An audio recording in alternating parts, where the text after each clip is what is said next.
Ouais, et oui les amis, Nvidia a publié ses résultats. Et en post-market, vous êtes prêts les gars? Regardez 1003 $. Et oui les amis, 1003 $ en post-market. Voilà, donc aux alentours de 5%. Nvidia atteint les 1000 $, puisque les résultats sont très bons.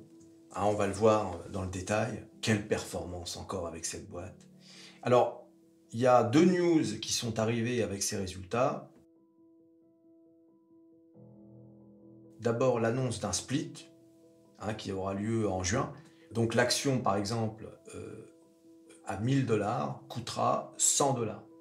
D'accord ? Elle sera divisée par 10. Bien sûr, si tu as une action à Nvidia, eh bien après le split, tu auras 10 actions à 100 $. Tu as compris ? On divise par 10 de façon à ce que l'action soit plus abordable pour monsieur tout le monde. Parce qu'une action à 1000 $, ça commence à faire cher. Beaucoup de gens ne peuvent pas s'en payer, ne serait-ce qu'une. Alors que là, avec l'action à 100 $, eh bien les gens vont pouvoir en prendre 3, 4, 5, 6, sans aller jusqu'au... Et puis psychologiquement, le split, c'est toujours... ça permet aux gens de ne pas avoir l'impression de se ruiner. Je vous assure que psychologiquement, un investisseur, je dirais plutôt un investisseur débutant, mais un investisseur sera plus prompt à acheter une action, 10 actions à 100 € ou 100 $, plutôt qu'une seule à 1000 $. Alors que ça revient absolument au même.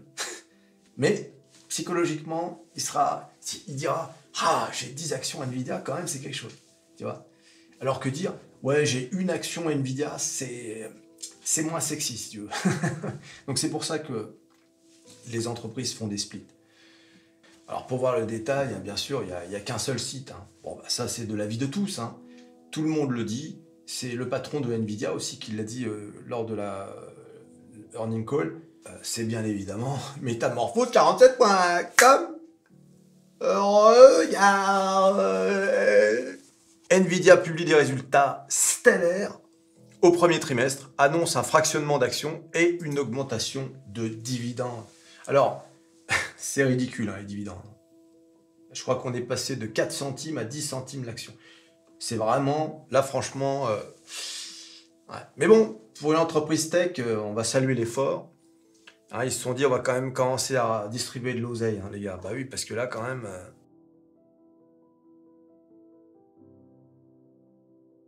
Alors, Nvidia a publié un bénéfice par action BPA. Alors, je précise d'ailleurs, pour avoir la news le plus vite possible, il faut être, bien sûr, abonné à mon Twitter. C'est là, ça a été publié dans la seconde. Je crois que je dois être le premier francophone à l'avoir publié. Eh oui, les amis, Métamorphose 47.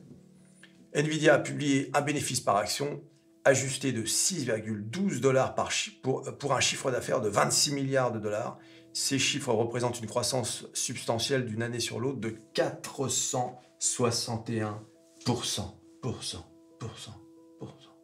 461%, vous vous rendez compte? Et du BPA, donc du bénéfice par action, et de 262% du chiffre d'affaires. C'est incroyable.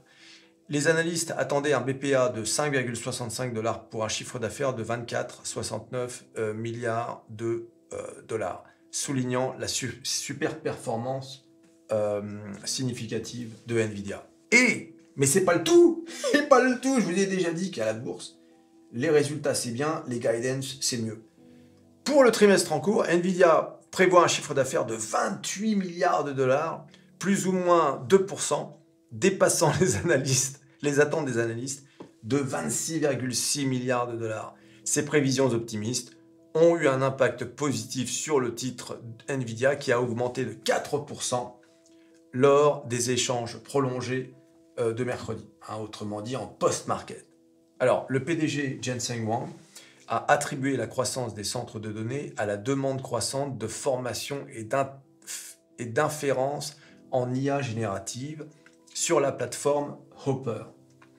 L'expansion de l'IA générative a touché divers secteurs, notamment les sociétés Internet grand public, les entreprises, l'IA souveraine, l'automobile et la santé. Alors vous remarquerez, l'IA souveraine. Comment une IA peut être souveraine lorsqu'elle est propulsée par un moteur qui est aux États-Unis? Elle ne sera pas souveraine. Pour avoir une IA souveraine, il faut que et l'IA soit, par exemple, français, mais également les processeurs qui la font tourner. Là, il n'y a rien de souverain. C'est du flan. Hein, c'est encore... la France, souveraine, rien du tout. D'accord? J'ai dit, hein, we're all American. Quand tu l'acceptes, quand tu acceptes we're all American, franchement, tu dors sur tes deux oreilles. Voilà, t'es bien. Ça va, toi, la France souveraine? Là, la France...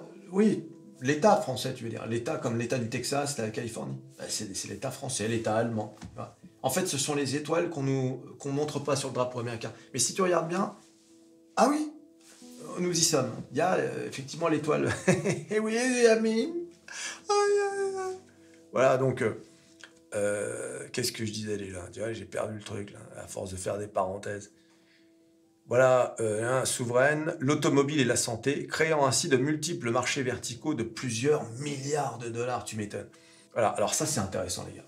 Malgré les inquiétudes concernant la dépendance à l'égard des hyperscalers comme Microsoft, Google et Amazon, ces grands fournisseurs de cloud représentaient toujours environ 40% des revenus des centres de données de Nvidia, comme l'a déclaré la directrice financière Colette Kress.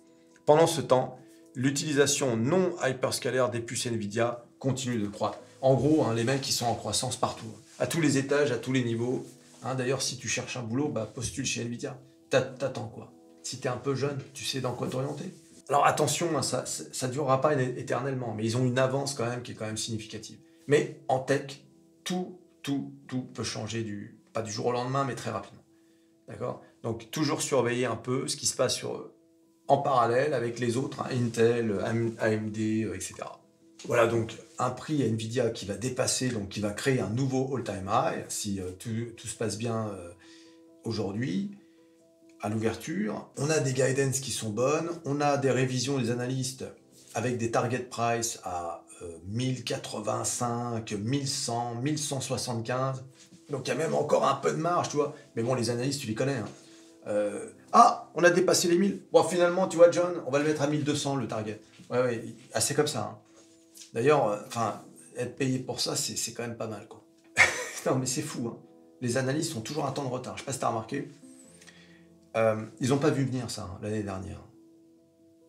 Ils n'ont pas vu venir. Ne l'oublions jamais.